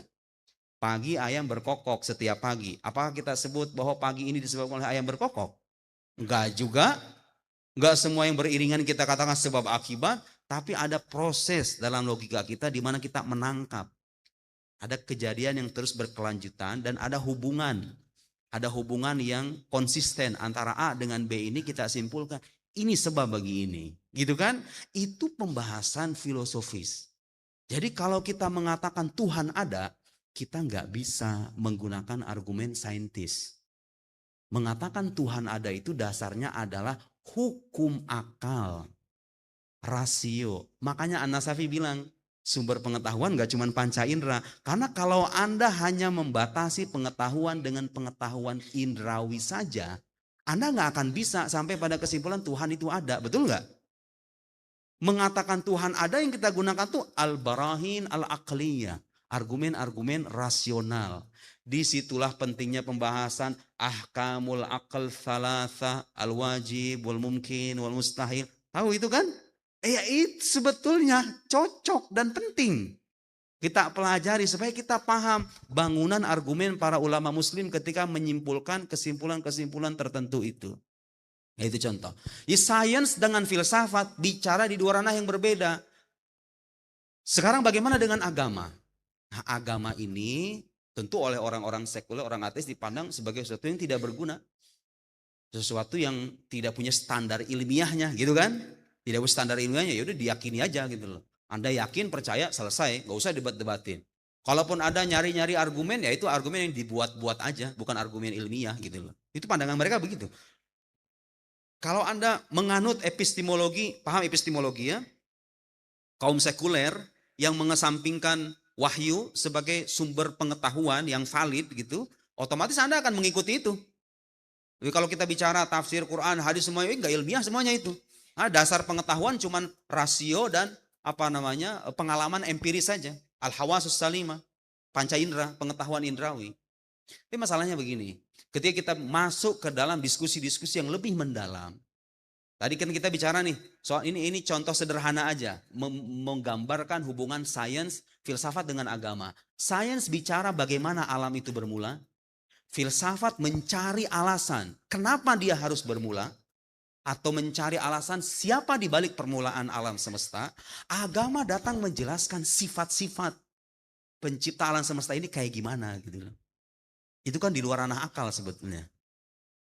Kalau bicara soal sifat, karakter, sifat Tuhan seperti begini-begini, sebetulnya kan di luar kapasitas akal kita. Bahwa akal kita mendukung, ya. Akal kita bisa mendukung kesimpulan yang mengatakan Tuhan Maha Kuasa. Ya, masuk akal. Tuhan berkehendak, masuk akal. Tuhan tidak bermula, masuk akal. Tuhan tidak berakhir, masuk akal, semuanya masuk akal.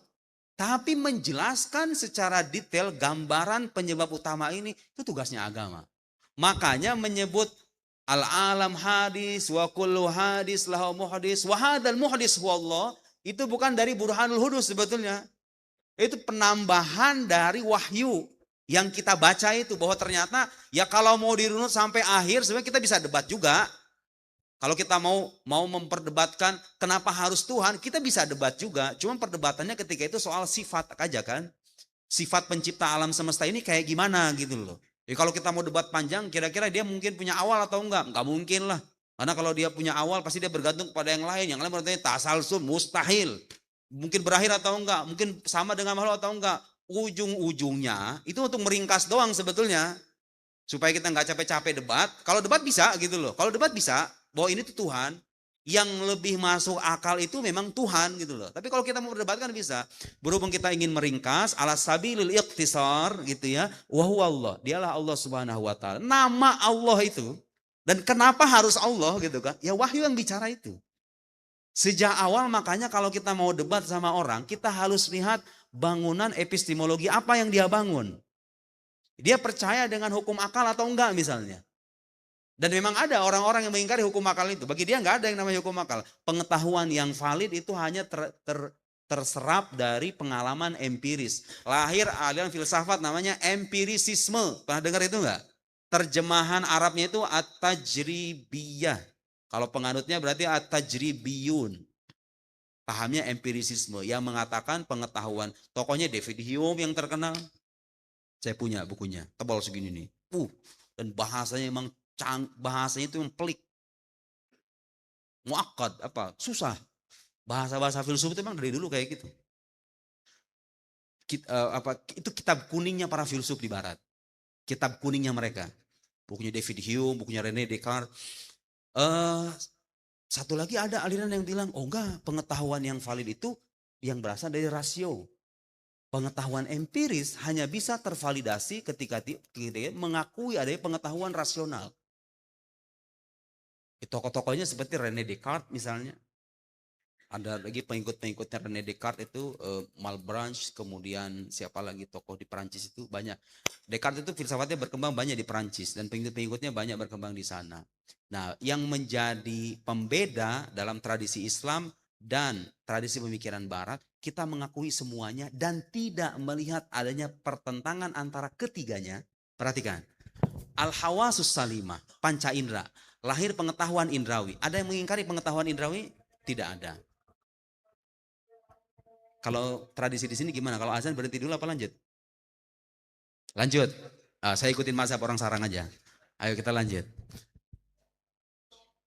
Kalau dalam tradisi Islam, pengetahuan indrawi kita akui. Artinya begini, pengetahuan indrawi ini adalah representasi dari sains, ya kan? Iya kan? Pengetahuan indrawi kan basis dari pengetahuan saintifik. Jadi kalau ditanya Islam menolak sains atau enggak, itu jelas jawabannya. Enggak. Kita mengakui itu sumber pengetahuan yang valid. Hawas salimah. Yang kedua, akal. Islam mengingkari atau enggak? Tidak mengingkari. Hukum akal, tadi saya lihat ulasan yang ditambah sama tim itu ada sedikit yang miss itu. Akal yang dimaksud itu. Sebetulnya akal yang dimaksud itu bukan akal seperti yang dipahami oleh orang awam. Itu yang dimaksud dengan akal itu adalah hukum-hukum akal yang bersifat universal. Yang bersifat aksiomatik. Hukum-hukum yang bersifat jelas gitu loh. Gini, saya beri contoh ya. Mungkin ada sebagian yang belum bisa memahami itu, sebagian mungkin sudah. Saya ingin berikan contoh permisalan bedanya hukum indrawi atau pengetahuan indrawi dengan pengetahuan rasional. Nah, itu pilar pengetahuan yang kedua, pengetahuan rasional. Pengetahuan indrawi itu kita udah jelas semuanya, itu pengetahuan yang perantaranya adalah panca indera. Lewat mata, lewat telinga, lewat indera penciuman, indera peraba dan seterusnya. Perhatikan teman-teman semua. Di hadapan saya ada satu buah tisu dan ini adalah botol ya. Ini mau sulap kayak Deddy Corbuzier enggak. Tapi ini sebagai sampel aja. Ini tisu, ini botol. Anda tahu dari mana kalau ini tisu dan ini botol? Dan ini adalah buah anggur, ini buah jeruk. Ini adalah meja, ini kursi. Anda tahu dari mana itu? Sebagian besar orang akan menjawab, itu panca indera saya yang bilang begitu. Betul nggak? Padahal kalau Anda teliti, sebetulnya bukan panca indera yang ngomong kayak gitu tuh. Yang menghukumi bahwa ini adalah anggur. Dan anggur berbeda dengan jeruk. Sebetulnya bukan panca indera yang ngomong kayak gitu. Panca indera Anda itu hanya memberikan tasawur. Gambaran doang. Oh, ini ada yang kayak gini nih. Tasdik, tasawur, tasdik tahu kan? Justifikasi, ini adalah anggur. Ini adalah jeruk. Dan ini berbeda dengan ini. Sebetulnya itu pengetahuan rasional. Itu rasio kita yang ngomong kayak gitu. Akal kita. Panca indera kita itu gak bisa ngomong apa-apa sebetulnya. Iya kan? Kan penghukuman itu perlu ada proses rasionalisasi. Ketika Anda mengatakan ini adalah anggur dan ini adalah jeruk, Anda itu meyakini bahwa ada yang membedakan anggur dengan jeruk. Ini beda dengan ini. Gak bisa Anda bilang bahwa ini adalah anggur sekaligus bukan anggur. Gak bisa kan? Gak bisa Anda mengatakan ini adalah anggur sekaligus ini jeruk gitu loh. Gak bisa kan? Kenapa? Kenapa gak bisa? Karena ada hukum akal yang bilang an-naqidhan la yajtami'an wa la yartafi'an. Dua hal yang bertentangan, gak mungkin nyatu, gak mungkin saling menyatu, terhimpun, gak mungkin saling terangkat. Itu hukum akal yang bilang begitu. Hukum akal yang bilang bahwa setiap sesuatu itu punya identitasnya. Sehingga kita bisa mengatakan kalau ini dibilang air, ya gak bisa dibilang batu gitu loh. Sebenarnya panca indera Anda gak pernah bilang ini air loh. Kan konsep air sendiri diperoleh dari mana coba? Anda tahu dari mana ada yang namanya air? Dari mana itu? Bukan dari panca indera. Anda bisa tahu ini namanya anggur. Lihat, konsep anggur itu kan kita telaah setelah apa? Kita melihat persamaan-persamaan antara barang ini dengan yang lainnya. Iya enggak? Ada yang sama, ada yang beda gitu loh. Paham enggak? Kalau dalam bahasa mantek tuh ada jeans, ada fasel gitu kan. Ini jenisnya jeruk, jenisnya sama nih dengan jeruk, tapi ada fasalnya gitu loh. Ada yang membedakan antara anggur dengan jeruk ini. Nah itu kan yang melibatkan itu kan logika, bukan indera. Indera Anda tuh nggak akan bisa mencari fasal atau diferensiasi antara ini dengan ini. Itu sebagai bukti dan bantahan paling mudah bahwa pengetahuan manusia itu nggak bisa hanya bersandar pada indera saja. Karena pada akhirnya indera kita itu hanya mendeskripsikan atau mengkonsepsikan, ngebayangin doang, begini. Yang bilang ini air, ini adalah ini, itu adalah proses rasional. Para filsuf menyebutnya dengan istilah tajrid, abstraksi. Tajrid itu jadi gini nih, Anda bisa bilang ini baju, bukan peci gitu loh. Ketika apa coba? Saya ngelihat sekarang barang ini bentuknya gini. Kemudian besok ngelihat lagi barangnya mirip, ada kemiripan. Ada kemiripan antara ini dengan yang ini tuh ada kemiripan. Akal kita menangkap kemiripan itu. Terus ngelihat ada benda lain namanya peci, beda sendiri nih. Ini beda dengan ini. Dilihat perbedaannya, lahir konsep namanya baju gitu loh. Yang mengkonsep ini adalah baju itu bukan indera. Itu akal kita gitu loh. Berdasarkan hukum identitas namanya. Yang mengatakan segala sesuatu itu adalah dirinya sendiri. Asyai huwa huwa. Sesuatu itu dirinya sendiri. Kalau saya bilang ini air ya air, gak bisa dibilang batu. Kalau batu ya batu, gak bisa dibilang kayu gitu loh. Itu kan hukum rasional yang bilang itu. Itu contoh hukum rasional. Akal. Jadi ada di akal kita itu pengetahuan-pengetahuan yang sifatnya jelas. Gak perlu bukti lagi gitu loh.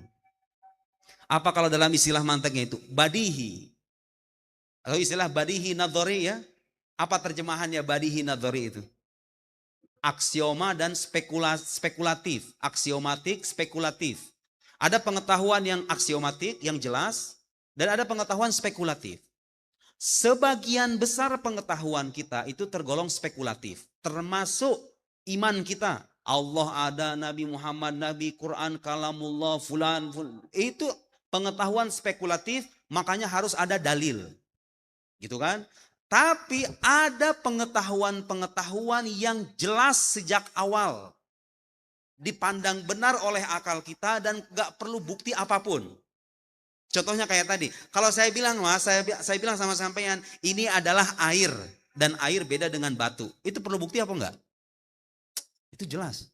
Kalau saya bilang, gak mungkin air ini, jangan air, yang gampang aja, manusia. Gak mungkin manusia ini hidup, sekaligus mati gitu loh. Saya bilang itu nggak mungkin. Perlu bukti atau enggak untuk ketidakmungkinan itu? Perlu bukti atau enggak? Ya nggak perlu bukti. Jelas itu.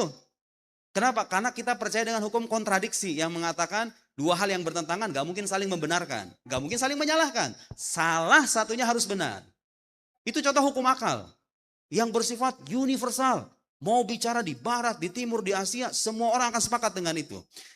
Dan di antara hukum rasional yang juga bersifat badihi, bersifat aksioma itu hukum sebab akibat. Yang bilang di mana ada akibat pasti ada sebab. Itu nggak bisa dicari buktinya. Coba mari kita telaah pelan-pelan. Kalau ada orang menanyakan apa bukti bahwa di mana ada akibat pasti ada sebab. Kalau misalnya Anda menyodorkan bukti, kan klaimnya apa? Klaimnya bilang setiap akibat likulli hadisah labudalaha min sabab. Likulli ma'lul labudalahu min illah. Gitu kan? Likulli hadis labudalahu min muhdis. Itulah ungkapannya.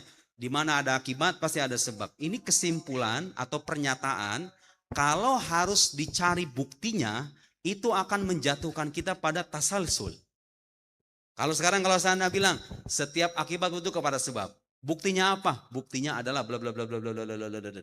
Kasih bukti itu. Anda hanya bisa membenarkan kesimpulan ini dengan bukti ini kalau Anda percaya sejak awal di mana ada akibat pasti ada sebabnya, ya enggak? Karena kan kesimpulan itu kan akibat. Natijah itu kan akibat dari premis, dari mukodimah, ya kan? Betul?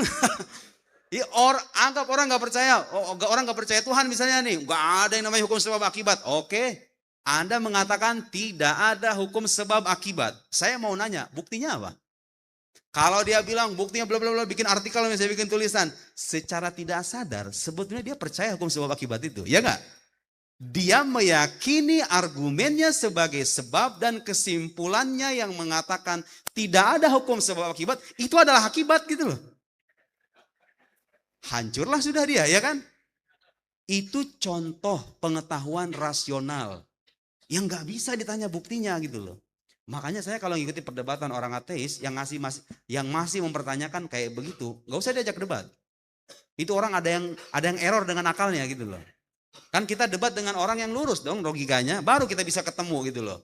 Kalau sejak awal udah cacat begitu, mengingkari hukum yang sifatnya rasional dan diterima semua orang berakal sehat.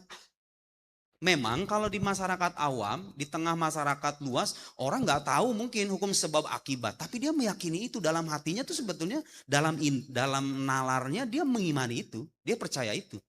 Buktinya apa? Kalau ada kejadian kita nanya sama orang, itu kenapa bisa begitu? Kan gitu. Orang sakit pergi ke dokter karena dia tahu penyakit ini ada sebabnya, saya pengen menghilangkan sebab itu dengan obat, kan gitu. Disadari atau tidak gitu loh. Kalau Anda baca berita, kenapa presiden kita Prabowo gitu loh. Itu kan ada sebabnya. Ada sebabnya gitu loh. Analis-analis politik, ilmuwan-ilmuwan, dimanapun, siapapun yang bicara itu, siapapun yang punya argumen, dia mau nggak mau harus percaya dengan kesimpulan itu, harus percaya dengan hukum rasional itu. Karena tanpa percaya hukum rasional itu, sains pun nggak akan pernah ada gitu loh. Ya orang bisa meneliti dan berkesimpulan A itu kan ketika dia tahu ini premisnya begini, kesimpulannya begini, ya berarti kan Anda percaya. Ada kausal di sana, ada hubungan kausal bahwa ini menjadi akibat bagi ini, kan gitu sebetulnya. Nah, kita itu menyimpulkan keberadaan Tuhan bukan dengan pengetahuan indrawi, tapi dengan pengetahuan rasional yang sifatnya universal gitu loh. Makanya argumennya kuat sebetulnya. Hanya saja di lingkungan orang barat itu kadang-kadang tertolak, kenapa? Karena lagi-lagi itu masalah epistemologis. Mereka nggak paham gitu loh. Epistemologi yang benar. Mengira bahwa pengetahuan ilmiah itu hanya pengetahuan saintifik aja yang terlihat, terobservasi, terindra, begini bisa diteliti. Sementara pengetahuan rasional tidak dianggap sebagai pengetahuan yang valid. Sementara kalau kita mau jujur, tadi yang saya omongin, pengetahuan indrawi pun gak akan pernah bisa tervalidasi dengan benar. Bagaimana Anda bisa mengatakan ini benar, ini salah gitu loh, kalau tidak melibatkan logika dan hukum logika. Karena itu kita harus mengakui hukum rasional itu. Nah, tinggal sekarang yang nomor 3 ini nih yang menentukan. Dan hampir sebagian kutipan yang saya kutip di situ, dan mungkin nanti akan menjumpai Anda kutipan-kutipan lain, pikiran-pikiran lain, itu emang rata-rata kebanyakan tuh orang gak paham itu. Atau mengesampingkan salah satu dari 3 sarana pengetahuan itu, khobar sodik. Bagaimana kita bisa meyakinkan orang bahwa yang namanya khobar sodik itu benar-benar ada. Nah, ini perlu kita saya nggak tahu saya udah berapa menit ini ngomong ini. Jam 3:12. Tadi dari jam berapa ya? Udah ada sejam belum? Belum ya? Oke, kita lanjut. Sebentar saya minum dulu. Capek juga nih lumayan. Alhamdulillah.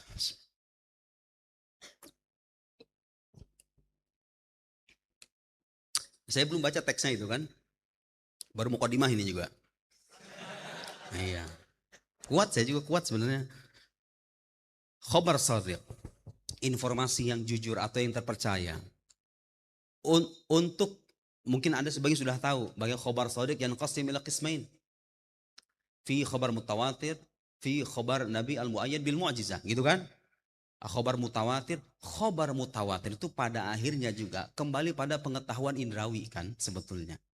Hanya saja untuk mengatakan ini benar, khobar mutawatir itu benar, itu sebenarnya aksioma itu. Artinya begini, disadari atau tidak, orang-orang di luar sana dan termasuk kita, kalau menemukan khobar semacam ini langsung yubadir ila tasdiq, itu langsung membenarkan. Kalau saya melihat atau mendengar, maaf, teman saya bilang teman saya pulang haji, 1 khobar wahid ya kan, suka bohong orangnya, mungkin dia jahil kan gitu. Datang orang kedua, ketiga, keempat, 10 orang saksi mata bilang teman saya pulang haji gitu loh. Kan sebetulnya nggak perlu bukti untuk membenarkan itu kan. Karena sebetulnya khobar mutawatir itu juga bagian dari pengetahuan indrawi gitu loh. Kalau Anda sudah sepakat dengan pengetahuan indrawi ya sudah, itu tuh harusnya diterima gitu loh. Tapi kenyataannya lain yang diceritakan, lain yang diteorikan, lain yang dalam kenyataan kan. Dalam kenyataannya banyak sarjana-sarjana barat yang mengingkari itu. Mengingkari mukjizat dengan alasan apa? Tuh yang saya kutip tuh, dengan alasan nggak bisa diverifikasi. Karena bagi orang barat, verifikasi ilmiah itu sandarannya adalah verifikasi material gitu loh. Melalui bukti arkeologis. Kalau bicara kitab suci melalui manuskrip. Kalau bicara tokoh sejarah menggunakan data-data arkeologis. Misalnya begitu, data-data material. Saya dulu pernah baca tulisannya Profesor Munim Sirri itu. Dia bilang, syahadat asyhadu an la ilaha illallah wa asyhadu anna Muhammad Rasulullah itu baru muncul pada era dinasti Bani Umayyah. Gimana itu? Logikanya dibangun gimana? Kata dia, sebelum era dinasti Umayyah, sebelum era dinasti Abdul Malik ibn Marwan, belum ada atau tidak ada data numismatik berupa koin yang bertuliskan asyhadu alla ilaha illallah wa asyhadu anna Muhammad. Koinnya baru ketemu di era dinasti Bani Umayyah. Berarti kalau begitu syahadat belum ada sebelum itu, baru ada pada era Abdul Malik ibn Marwan. Dengan demikian kesimpulannya Islam adalah produk Bani Umayyah. Kan?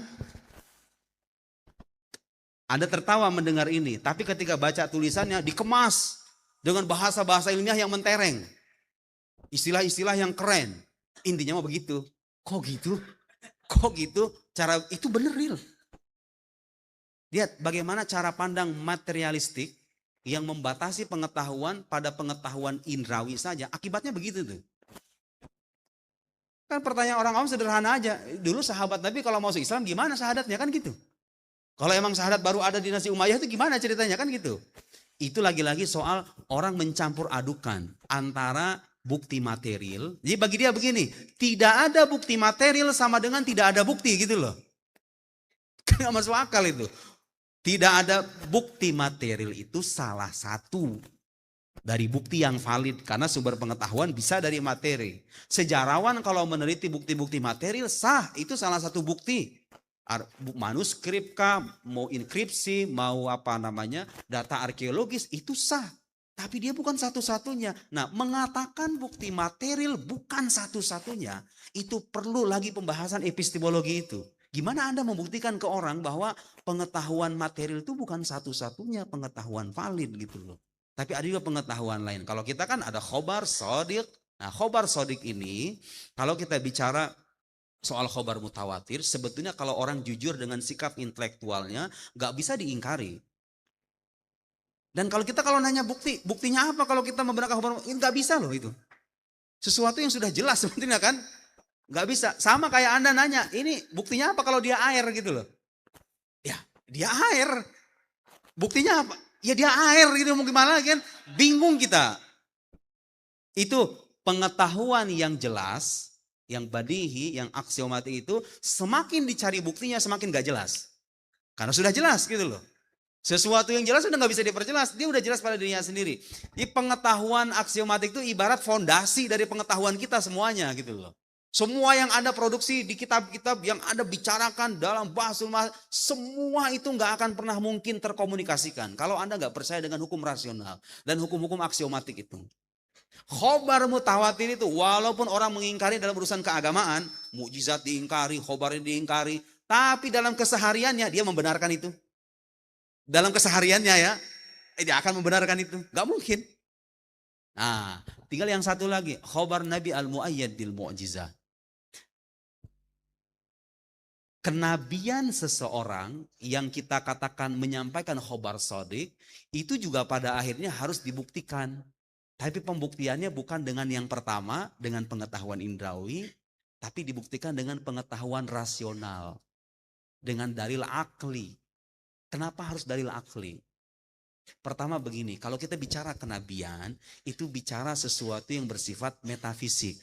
Ya orangnya manusia betul. Tapi yang diklaim dari kenabian ini kan bukan sesuatu yang indrawi, betul nggak?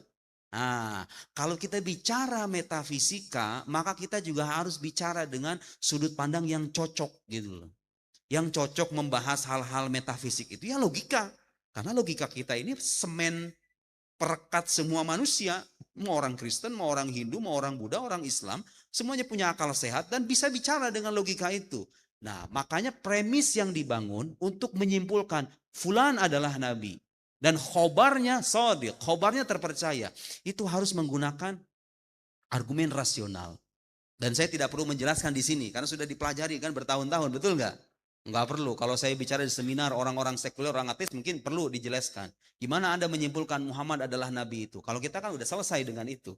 Nah, poinnya adalah kalau kita sudah bisa membuktikan secara rasional, itulah gunanya belajar Umul Barohin, belajar kitab-kitab kuning, mencari bukti-bukti rasional bahwa yang bersangkutan Nabi Muhammad Sallallahu Alaihi Wasallam adalah nabi dan khobarnya terpercaya, itu sepaket konsekuensi logis gitu loh. Kalau Anda terima kenabiannya, ya kabarnya semuanya terpercaya. Dalam kenyataannya, tapi dalam kenyataannya, meskipun kita sudah berikan argumen itu, ya ada aja orang-orang yang tidak mau menerima itu. Karena itu sebetulnya ketika kita mengikuti perdebatan-perdebatan modern, kita jangan hanya terpaku pada perdebatan di tampilan aja. Kita perlu melihat akar-akarnya. Nah, yang saya paparkan itu tadi akar-akar. Kalau akarnya sejak awal udah salah, ya otomatis turunan-turunannya ya salah semua kan gitu. Orang misalnya sejak awal punya anggapan nih bahwa data ilmiah yang valid itu harus bisa terverifikasi secara indrawi. Mau baca sejarah dengan cara begitu, ya udah. Hal-hal yang tidak bisa terverifikasi secara material akan dia ingkari itu. Dan itu terjadi kan? Dalam sejumlah kasus ada sejarawan-sejarawan, kayak saya kutip itu ada Fred Donner, dia bilang, termasuk ada revisionis yang mengatakan untuk menarasikan Islam yang awal, yang otentik itu kita agak kesusahan kata dia. Karena hampir nggak ada bukti materialnya.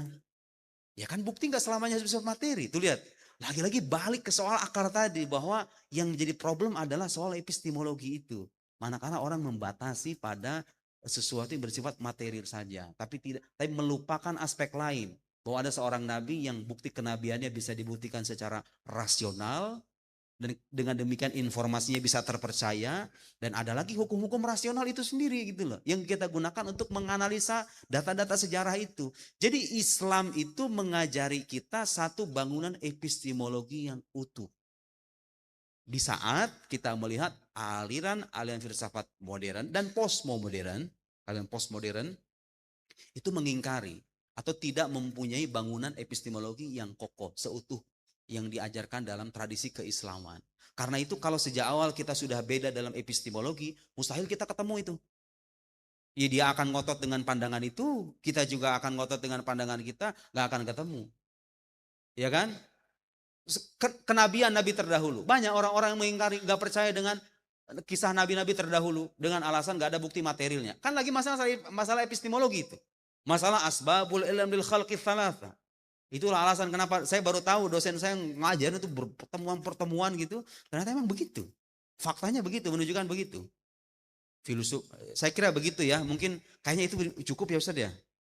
Sebagai pemantik diskusi, saya pengen nanti lebih banyak kita tanya jawab. Karena waktu kita agak terbatas ini. Mudah-mudahan ulasan ini bisa bermanfaat untuk semuanya ya. Selebihnya saya ingin menunggu pertanyaan-pertanyaan dari saudara-saudara.